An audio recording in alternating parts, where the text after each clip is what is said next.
Assalamualaikum Ibu. Waalaikumsalam warahmatullahi wabarakatuh. Selamat siang Ibu.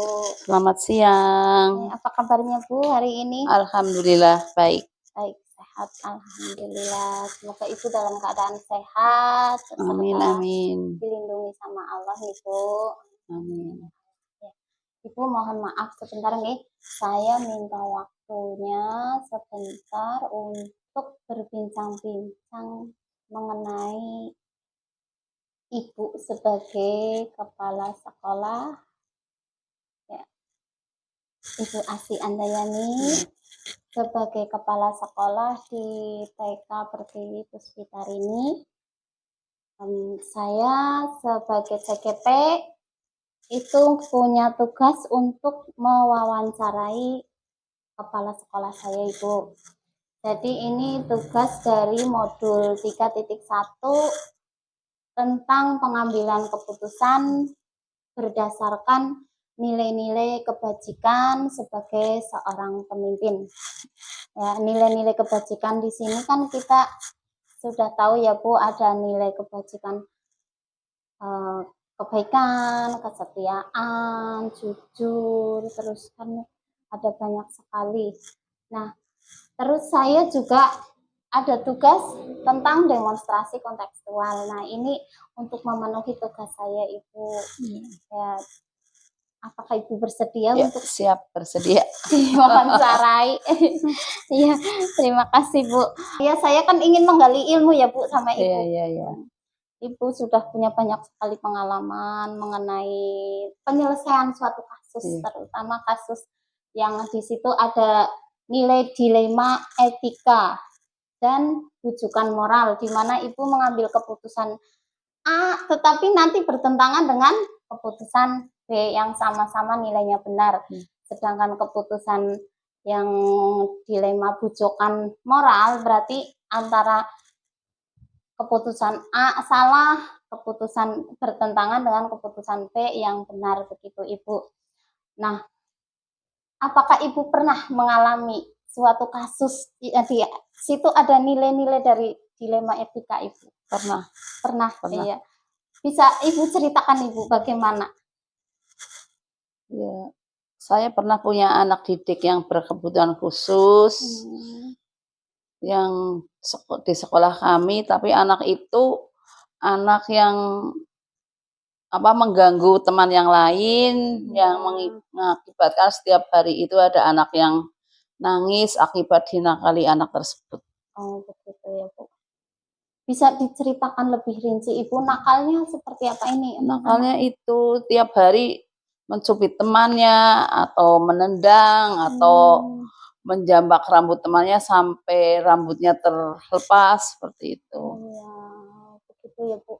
Berarti ini sama Ibu apakah sangat mengganggu dalam hal pembelajaran Ibu di kelas? Iya, sangat mengganggu setiap hari karena tiap hari ada anak yang nangis akibat ulah anak tersebut. Oh, begitu ya Bu. Oke, mengenai pertanyaan yang pertama Ibu. Nah, selama ini bagaimana Ibu mengidentifikasi mengenai kasus-kasus yang Ibu hadapi? Ya, kita analisis dulu permasalahan tersebut, kita rumuskan, kemudian kita komunikasi dengan guru, juga wali murid, juga komite sekolah. Kita selesaikan masalah tersebut secara baik-baik, tidak merugikan anak tersebut dan juga anak yang lain. Iya Bu. Berarti Ibu berusaha mencari kolaborasi ya Bu, dengan pihak-pihak yang ada di sekolahan, guru, komite, dan juga wali murid. Oh iya Bu, baik. Pertanyaan selanjutnya Bu, selama ini bagaimana Ibu menjalankan pengambilan keputusan di sekolah Ibu, terutama untuk kasus-kasus di mana ada dua kepentingan yang sama-sama benar atau sama-sama mengandung nilai kebajikan? Ini bagaimana itu? Ya, kita komunikasikan dulu dengan guru masalah-masalah yang terjadi, kita komunikasikan dengan wali murid, kita musyawarah masalah tersebut harus diselesaikan bagaimana seperti itu. Berarti Ibu tetap ya ini ya Bu, mengajak guru dan juga wali murid Iya. ya Bu. Iya. Pertanyaan selanjutnya ini Bu, langkah-langkah atau prosedur seperti apa yang biasanya Ibu lakukan selama ini Ibu untuk mengatasi masalah tadi Bu? Langkahnya ya kita panggil anak tersebut, kita panggil orang tua, kita diskusikan, kita mengedepankan praduga tak bersalah seperti itu. Iya. Anaknya diajak Iya, komunikasi mengenai iya ditanya loh permasalahannya bagaimana. Terus orang tua kita panggil, iya. kita musyawarah, kita ajak komunikasi tentang anaknya tersebut. Hal-hal apa saja yang selama ini Ibu anggap efektif dalam pengambilan keputusan pada kasus-kasus dilema etika, Bu? Hal yang dianggap efektif itu bagaimana? Ya kita berkomunikasi dengan guru supaya apa yang menjadi masalah itu dapat diselesaikan dengan baik. Tidak diselesaikan sendiri, tidak mengambil keputusan sendiri seperti itu.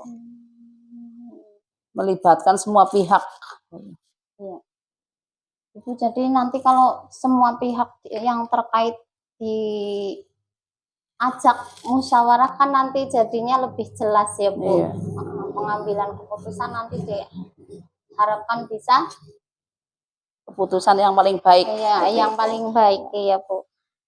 Hal-hal apa saja yang selama ini merupakan tantangan Ibu dalam pengambilan keputusan pada kasus-kasus dilema etika? Tentu saja ini dalam mengambil keputusan kan Ibu memiliki tantangan Bu. Nah, dalam kasus tadi tantangan yang Ibu hadapi itu bagaimana? Apa saja? Yang kami hadapi tantangannya yaitu keputusan itu tidak bisa kita ambil sendiri. Harus kita musyawarahkan dengan guru karena masalah yang dihadapi kan bukan masalah yang mudah menyangkut dengan kepentingan anak didik seperti itu. Iya, Bu. Berarti tantangannya tadi Ibu tidak bisa menyelesaikan sendiri, tidak harus bisa. dengan musyawarah, Musyawarahkan komunikasi dengan guru. Iya. Apakah dengan orang tua juga apa tidak Bu ini? Tentunya iya, tidak dengan guru saja karena menyelesaikan masalah itu harus jelas masalahnya dan harus diselesaikan secara jelas seperti itu. Harus tidak ada yang disembunyikan lah, masalahnya itu harus diterangkan seperti Iya, itu. berarti Ibu harus terbuka lah ya Bu, Iya, sama harus terbuka ya dengan semuanya ya iya. Bu. Iya. Luar biasa sekali ya Bu. Ini pertanyaan selanjutnya Bu. Apakah Ibu memiliki sebuah jadwal tertentu ini Bu? Dalam sebuah penyelesaian kasus dilema etika, apakah Ibu langsung menyelesaikan kasus itu hari ini juga atau menunggu beberapa saat baru diselesaikan Bu? Tentunya tidak ada jadwal penyelesaian jadwal khusus karena ini sifatnya insidental. Karena permasalahan yang permasalahan tidak datang setiap waktu, otomatis betul, kan ada masalah ya kita selesaikan seperti itu, tidak ada jadwal lah intinya seperti itu. Ya berarti itu insidental. Melihat kasusnya itu ya Bu, iya. Apakah harus diselesaikan secepatnya atau tidak? Berarti ya kondisional ya Bu. Iya. Iya. Adakah seseorang atau faktor-faktor apa yang selama ini mempermudah atau membantu Ibu dalam pengambilan keputusan dalam kasus-kasus dilema etika Bu? Faktor yang memudahkan ada komunikasi, ada kolaborasi, dan ada kerjasama dari semua pihak, dari warga sekolah seperti itu. Jadi masalah bisa selesai, kita harus komunikasi lah, intinya komunikasi dengan warga yang lain, warga sekolah yang lain. Iya. Ibu berarti dalam mengambil keputusan itu Bu, yang penting komunikasi ya Iya. Bu, komunikasi Mm-mm. aktif dengan warga sekolah, terus kolaborasi juga ya Bu. Jadi semuanya bisa dirembuk bareng-bareng, hasilnya mantap begitu ya Bu. Jadi tepat ya. Dari semua hal yang telah Ibu sampaikan tadi ya Bu, pembelajaran apa yang dapat Ibu petik dari pengalaman Ibu mengambil keputusan dilema etika Bu? Pembelajaran yang dapat dipetik yaitu semua permasalahan itu tidak bisa diselesaikan sendiri. Kita harus menyelesaikan, dikomunikasikan, dimusyawarahkan, dan masalah-masalah itu tidak mendengar hanya satu belah pihak, tapi kita dengarkan dari kedua belah pihak dan kita cari penyebab-penyebab dari masalah tersebut.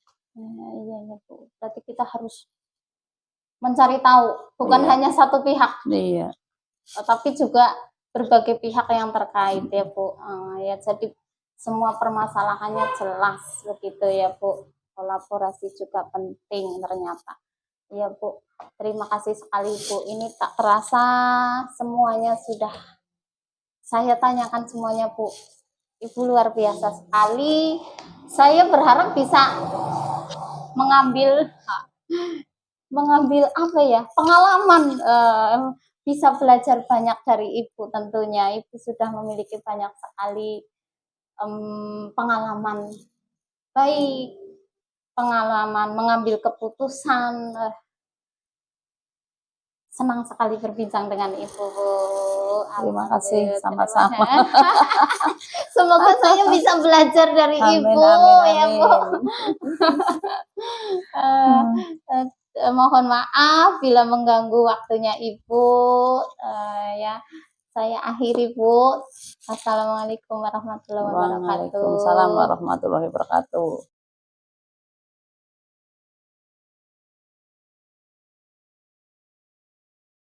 Assalamualaikum Ibu Marni. Waalaikumsalam, Bu Taswa. Ya, selamat siang Ibu. Selamat siang. Ya, apa kabarnya Bu hari ini? Alhamdulillah, baik, sehat. Alhamdulillah. Semangat walaupun Semangat. sudah siang. Oh iya Bu, tetap semangat ya Bu. Iya. Keadaan tidak mempengaruhi semangat kita Betul. ya. Ya. Iya, perkenalkan ya Bu, nama saya Taswen. Ingin belajar banyak dari Ibu. Insya Allah. Kita belajar bersama.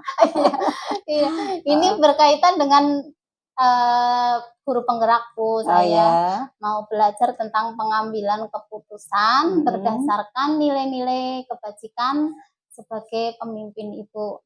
Nah, ini untuk tugas demonstrasi kontekstual. Oke, Insya Allah. Apakah ada waktu atau tidak ini?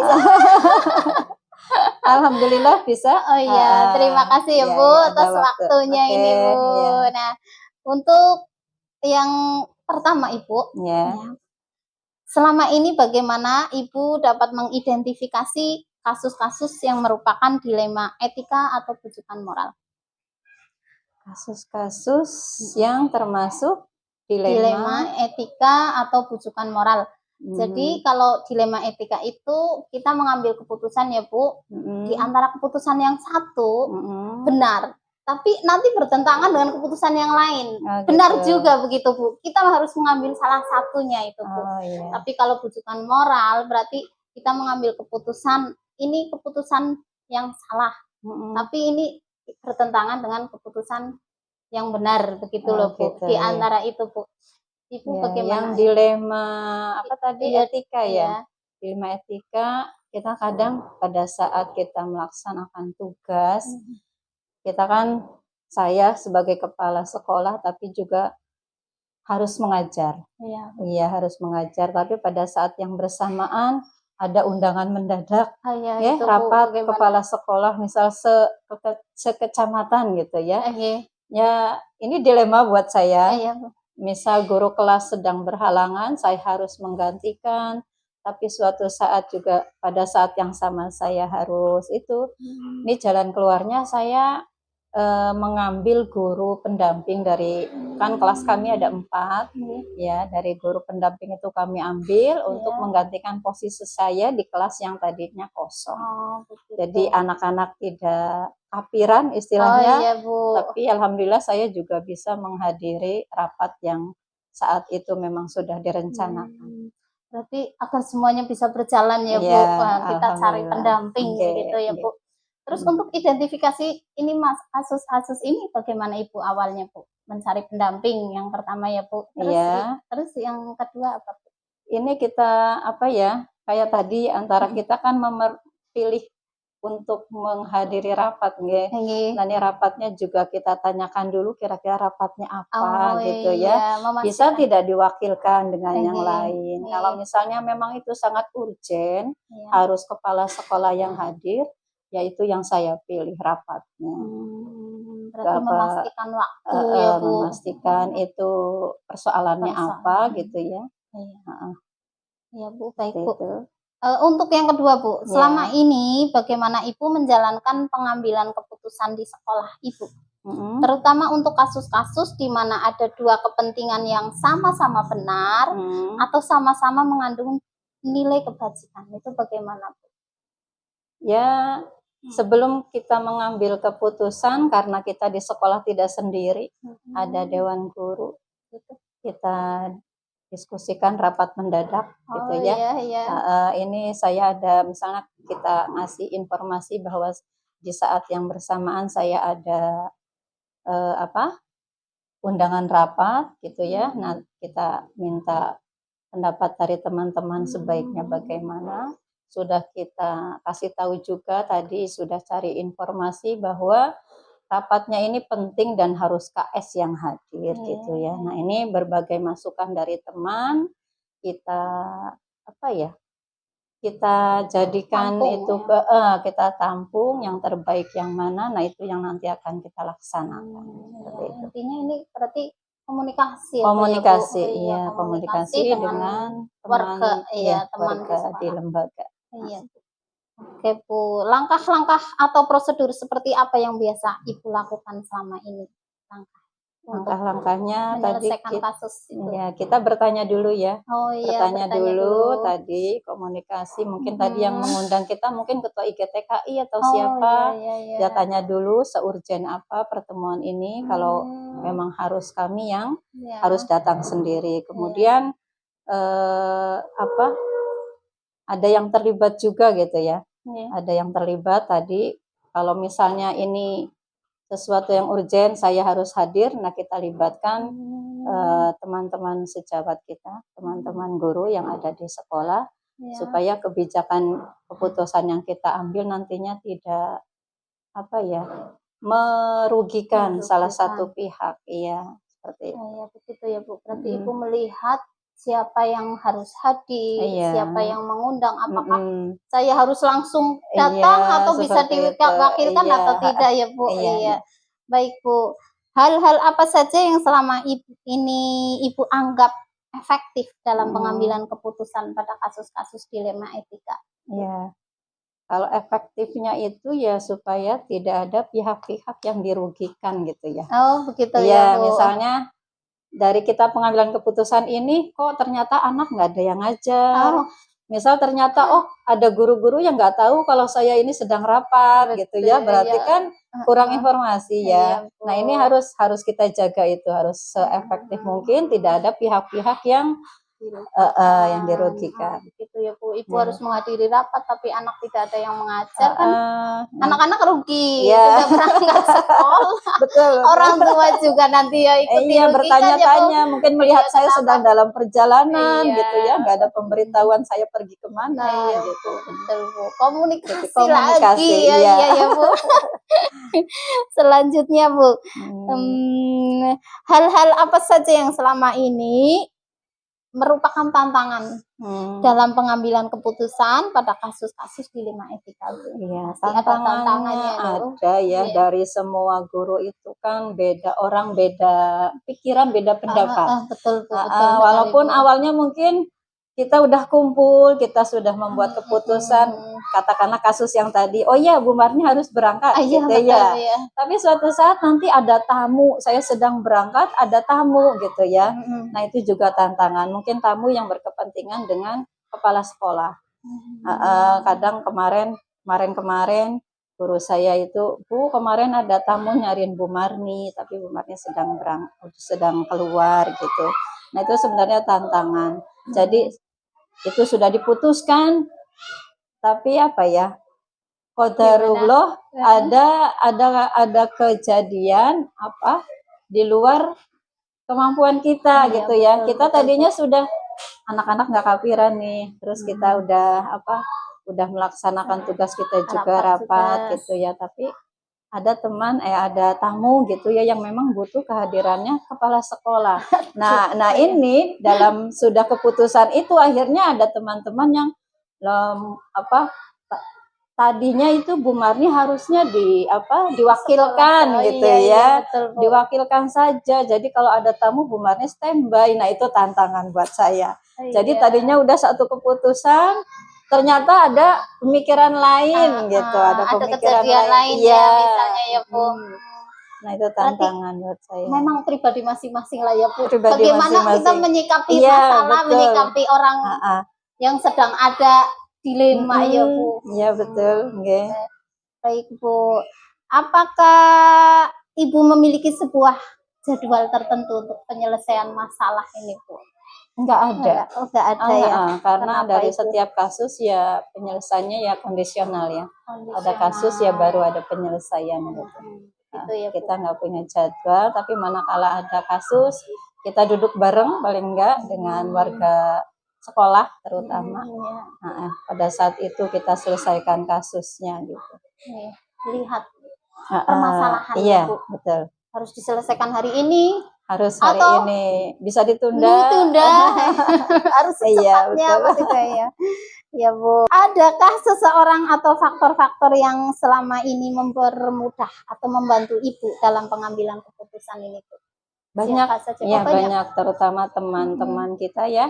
Di sini guru-guru, kemudian misal masalah itu harus melibatkan orang tua, kita juga libatkan. Gitu ya, Bu. Mungkin sebelum ke orang tua kita lebih ke lingkup kecil dulu, ada komite, ada PGOM. PGOM itu paguyuban guru dan orang tua murid. Gitu di situ ada kepengurusan juga, kadang kita libatkan. Kalau misalnya memang diperlukan yayasan, kita juga bisa kita libatkan. Mungkin ada masalah yang lebih besar lagi, yayasan tidak bisa menyelesaikan, mungkin kita harus ke pengawas, kita juga bisa ke pengawas.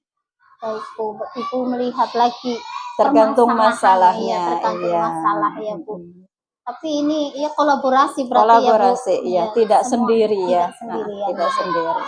Ya, dari semua hal yang telah Ibu sampaikan tadi ya Bu, pembelajaran apa yang Ibu petik dari pengambilan keputusan, pengalaman yang pernah Ibu hadapi dalam pengambilan keputusan selama ini? Iya, hikmahnya dari setiap pengambilan keputusan ya bahwa kita hidupnya itu bersosial ya, tidak sendiri. Iya, Bu, jadi betul. Dalam menghadapi atau menanggapi kasus-kasus kita juga menyelesaikannya tidak sendiri, tidak semaunya kita. Ya karena kita di sini di lembaga punya guru, kita ajak guru. Kalau memang orang tua, kita ajak orang tua. Tapi itu sekali lagi kita jadi tahu karakter orang masing-masing manakala kita menyelesaikan masalah. Walaupun sudah ada satu keputusan bulat, itu nanti jadi kita tahu ini si A dalam mengambil keputusan bijak seperti ini. Ini si B mungkin dia hanya mengikut saja dengan keputusan. Mungkin si C santai tapi juga punya tekanan gitu. Kalau ada masalah dia juga punya prinsip. Lebih mengetahui banyak karakter orang dalam penyelesaian masalah. Gitu ya Bu. Dari adanya masalah kita tahu. Ini orangnya seperti dalam si B seperti masalah. ini. Tapi memang sosialisasi memang penting ya Bu. Karena kita tidak hidup sendiri. Betul gitu sekali ya. Bu. Iya Bu. Asik sekali ya Bu. Asik, Alhamdulillah, dilanjutkan. dilanjutkan saja. Tapi ini pertanyaan Sudah selesai, sudah selesai. alhamdulillah. Terima kasih banyak Bu. Sama-sama. Saya semoga bisa belajar dari Ibu ya. Amin, Belajar amin. banyak tentunya. Dalam pengambilan keputusan, Amin. saya ingin mencontoh yang baik-baik tentunya ya Bu. Alhamdulillah. Nah, nantinya saya juga akan menjadi ya guru. Selama ini kan Iya, sudah menjadi guru, iya. tapi dalam pengambilan keputusan saya Iya, belum. masih mengandalkan Iya, kepala sekolah. iya betul Bu. Jadi Iya, saya harus tetap tergantung, belajar iya, dengan orang-orang yang ada di sama-sama, sekitar Kita pun begitu, kepala sekolah juga nggak bisa mengambil keputusan sendiri. Harus ada yang terlibat. Iya Bu, Mm-mm. betul Bu. Kita harus saling komunikasi dengan Komunikasi, orang-orang yang saling terkait melengkapi. ya, Bu. Saling Iya, melengkapi. saling melengkapi. Ya Allah, terima kasih banyak, Sama-sama, Ibu. jenengan CGP hebat, sukses. Amin ya Allah. Terima kasih. Assalamualaikum Waalaikumsalam warahmatullahi wabarakatuh.